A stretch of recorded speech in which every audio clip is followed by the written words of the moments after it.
Fala pessoal, sejam todos bem-vindos. Vamos aqui para mais um conteúdo, mais uma notícia, trazendo para vocês as últimas informações diretamente de Brasília. Vamos aqui com comentários do canal Gazeta do Povo, já deixando os créditos ao canal do Gazeta do Povo na plataforma do YouTube. Se não é inscrito no canal, se inscreva, deixe o seu like e o seu comentário, que isso faz uma enorme diferença para a gente aqui dentro da plataforma. O YouTube entende que o conteúdo é relevante e entrega para mais pessoas. E não se esqueçam também de comentar aí de qual cidade vocês estão nos assistindo, que é para a gente saber de onde está vindo a nossa audiência. Agora, sem mais enrolação, bora para o conteúdo. No dia como esse, censura, imagine só, censura. O Alexandre de Moraes proibiu Felipe Martins, ex-assessor de Jair Bolsonaro, de dar entrevista para a Folha de São Paulo. Jorge Serrão, meu amigo curitibano agora, o que dizer, né? A censura chegando na imprensa. Será que a Folha de São Paulo e parte da imprensa que foi conivente com Alexandre de Moraes em diversos momentos vai tomar alguma atitude? Jorge Serrão, boa tarde, meu amigo. Saudações, meus amigos, meus amados haters, meu povo da Gazeta do Povo. Pergunta muito boa, eu gostei dessa. O que dizer? Em tempos de censura? Dizer nada. É cala a boca. Agora, censura é de uma estupidez imperdoável. A gente não pode aceitar censura. Eu costumo dizer, até sempre brinquei com isso. Eu sempre fui um jornalista incensurável.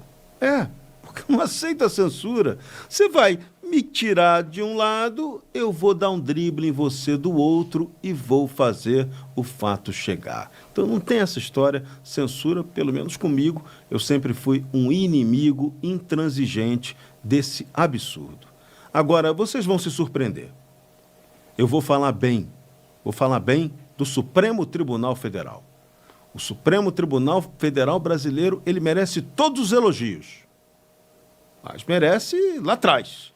Porque foi o Supremo Tribunal Federal brasileiro que teve a graça, na gestão do ministro Aires de Brito, de definir claramente que não pode haver censura no Brasil, nem prévia, nem posterior. Ela é burra. A ordem constitucional brasileira não aceita censura. Caramba, eu estou ficando maluco? Eu estou falando para quem? Eu sou retardado? Outro dia alguém disse que ia processar o outro, que falou, xingou de retardado. Então eu sou um retardado. Porque não é possível. Censura é inconstitucional no Brasil. Ponto. Meu comentário era para parar aqui e chega. Isso já está dito, consagrado, reconhecido pelo próprio Supremo Tribunal Federal. E aí, de repente, não mais que de repente, quem aparece para censurar? O Supremo Tribunal Federal? Algum ministro do Supremo Tribunal Federal? Não. Estamos num manicômio. Não é possível, não posso estar em outro lugar. Manicômio, loucura. Não pode ter censura no Brasil, gente. Chega, acabou. O povo brasileiro tem que ser muito claro nisso. A gente não pode aceitar nenhuma forma de censura. Nossa classe política não pode permitir nenhuma forma de censura. O artigo 53 da Constituição, claríssimo lá para os parlamentares, eles têm a liberdade por quaisquer palavras que eles queiram dizer. E não tem essa de inventar o espaço que o cara só pode falar lá no parlamento, não. O cara tem um mandato e o mandato dele é extensivo. Ele pode falar em qualquer lugar enquanto for deputado, enquanto for senador. Então, chega. Não podemos permitir censura no Brasil. Mas o Supremo Tribunal Federal insiste. E agora, esse episódio lamentável da Folha de São Paulo, que eu não queria estar discutindo isso. A Folha de São Paulo quis fazer uma entrevista com o Felipe Martins, solicitou ao ministro Alexandre de Moraes, e o ministro, alegando que não poderia autorizar essa entrevista porque ainda há um caso em investigação e se o Felipe falasse, isso poderia atrapalhar a comunicação que está proibida entre ele e os demais investigados. Caramba, quando que uma entrevista a um jornal atrapalharia essa comunicação. Não tem lógica. Então, quando não tem lógica a decisão, a gente tem que questionar, sim, publicamente. Mesmo que depois venha a retaliação, pancada, tiro e bomba contra o que a gente falou. Mas a gente precisa falar. Porque o que está acontecendo no Brasil hoje é que a gente tem autoridades que estão vivendo claramente numa bolha. E eu fico preocupado, autoridades, com vocês, que bolha é um negócio que estoura. Em geral, quando a bolha estoura, dói. Quando o estouro acontece, ele é um estouro esquisito. Quando é machucado, a bolha até fede. Causa dor, inflama. Então, a nossa democracia está inflamada.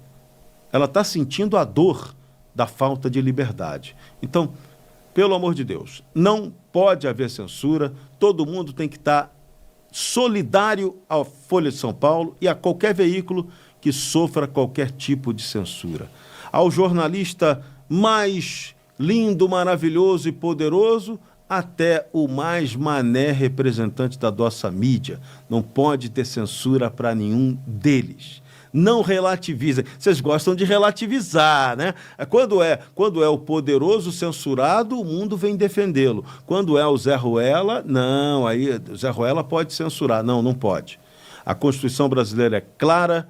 Ministro Aires Brito fez um trabalho brilhante da presidência do Supremo Tribunal Federal, quando ele definiu claramente que censura não pode existir no Brasil, então vale o que está escrito. Nossa vida institucional não é um jogo do bicho, mas tem que valer o que está escrito. E está na Constituição que não pode censurar, o Supremo já decidiu isso, e não pode ser agora alguém do Supremo, por mais Supremo que seja, que diga que aquilo não vale. A história da civilização tem que ser feita dentro da palavra que o presidente do Supremo Tribunal Federal adora e eu gosto também. Civilidade. Se a gente perde a civilidade, vem a animalidade. E a animalidade não é boa para a institucionalidade. Ponto. Grande Jorge Serrão, é isso aí, dá uma passadinha pelo nosso chat aqui, o Marco Souza dando boa tarde do Rio de Janeiro, terra de Jorge Serrão, Carmen Goldoni de Petrópolis, mandando um abraço a todos, um abraço, Carmen, Ivan Ribeiro Guilhermino tá sempre com a gente, dando boa tarde também, Mário Bastos, falando vamos que vamos, com ou sem censura, sem censura, pelo amor de Deus, Zilma Stockler, quer dizer que a Folha passou o pano para censura e agora está provando o próprio veneno?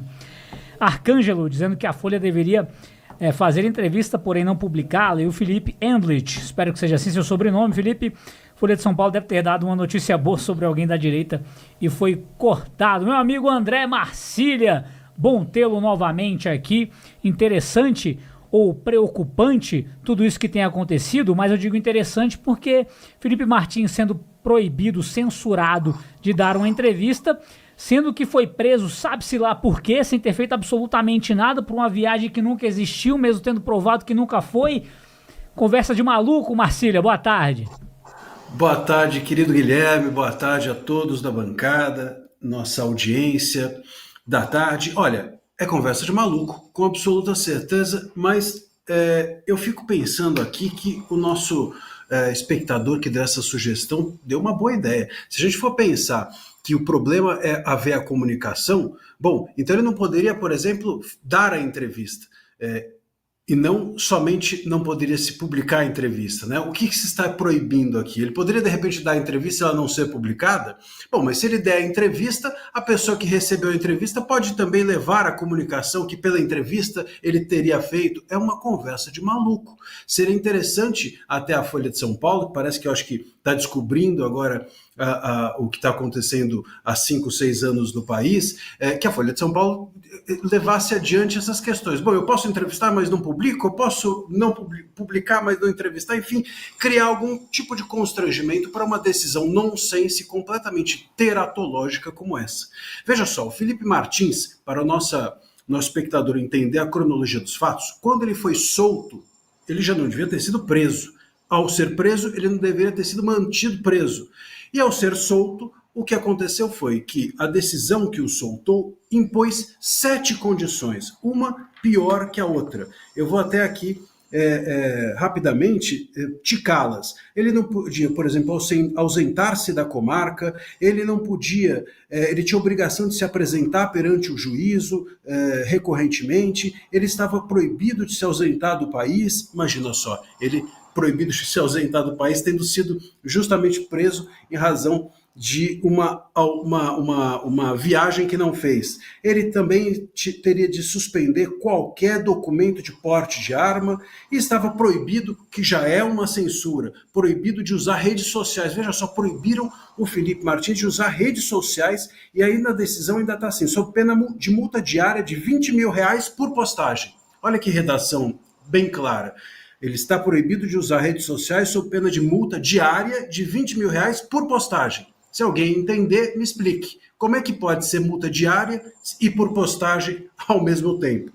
E também proibido de se comunicar com os demais investigados, e aqui a decisão cita uma infinidade desses investigados com os quais ele não poderia se comunicar. Então, ele não podia ter sido impedido de dar entrevista. Por quê? Porque não estava, dentre as medidas elencadas pelo ministro Moraes, a proibição de dar entrevista. E nem poderia estar, porque mesmo preso pode dar entrevista. Quem não se recorda de entrevistas dadas, por exemplo, ao Cabrini, pelo Fernandinho Beiramar, entrevistas dadas pelo Marcola, à imprensa, entrevistas dadas inclusive pelo presidente Lula, quando foi preso. O próprio ministro Dias Toffoli entendeu que seria censura prévia quando o presidente Lula estava preso, seria censura prévia que ele não pudesse dar entrevista. Então, quer dizer, se o preso pode dar entrevista, o solto não pode, é uma completa aberração. Não faz nenhum sentido, porque é censura prévia já determinada pelo próprio STF.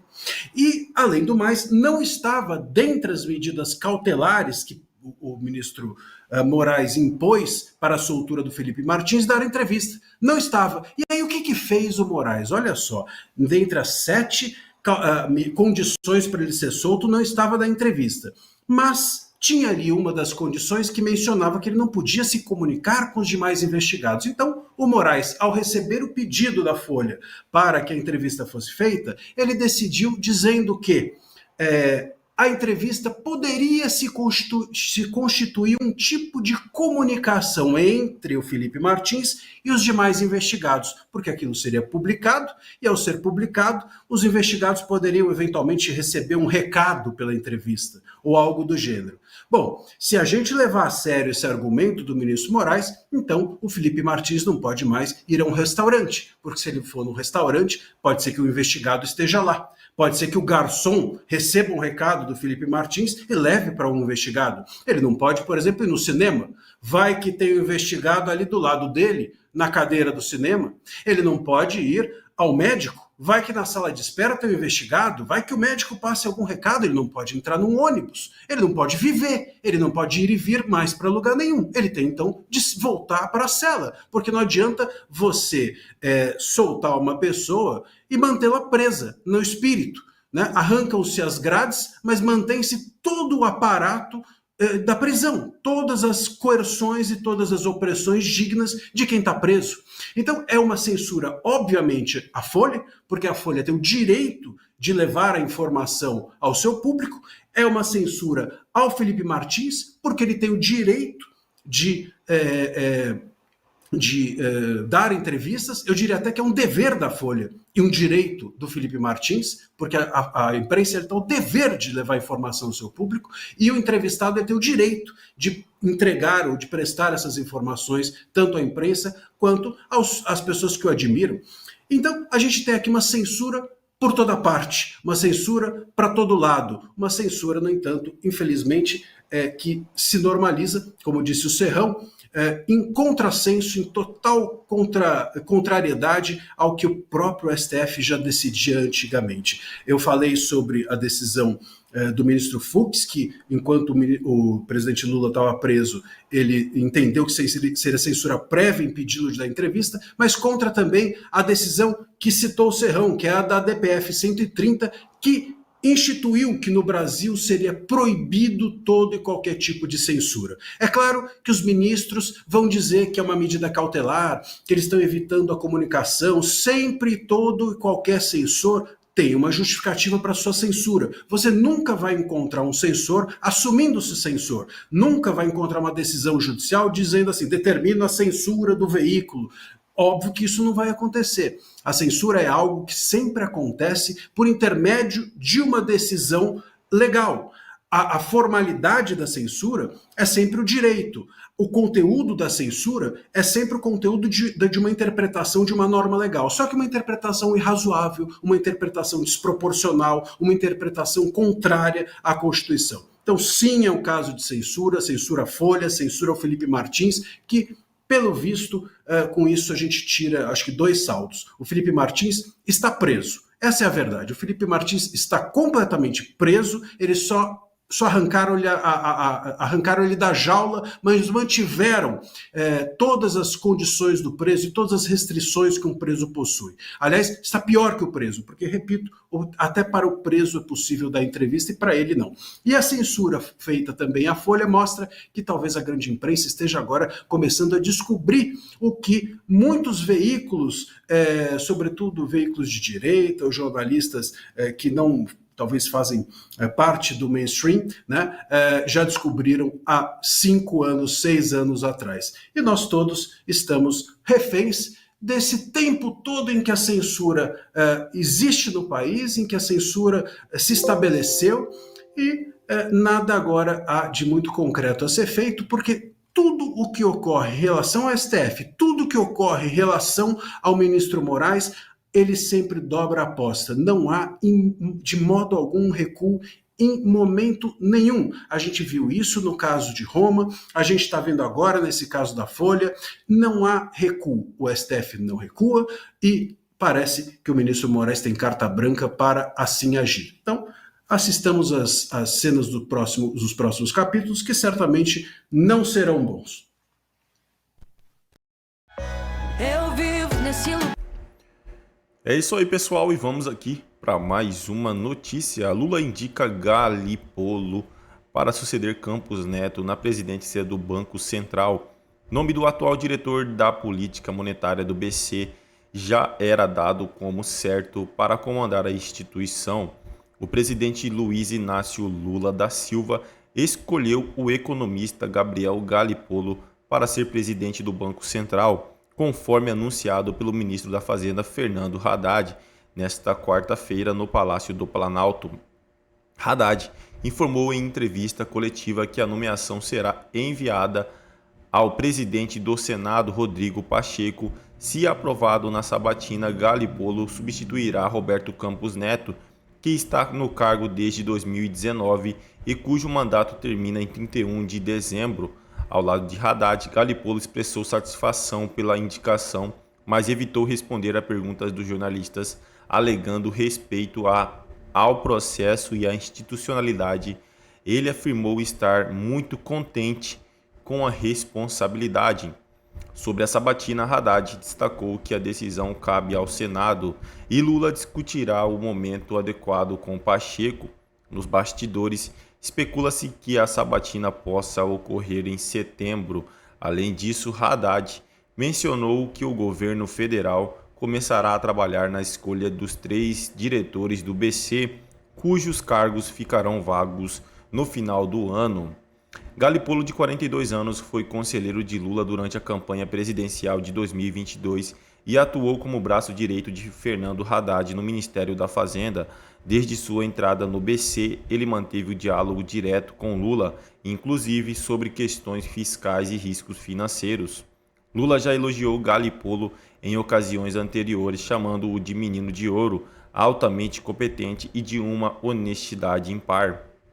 A escolha de Galípolo já era esperada tanto pelo mercado financeiro quanto por membros do Senado, responsáveis pela sabatina e aprovação dos indicados ao BC, que reagiram ao anúncio com tranquilidade. É isso aí, pessoal, agradeço a vocês pela companhia. Se não é inscrito no canal, se inscreva, deixe o seu like e o seu comentário, que isso faz uma enorme diferença. Desde já agradeço, valeu!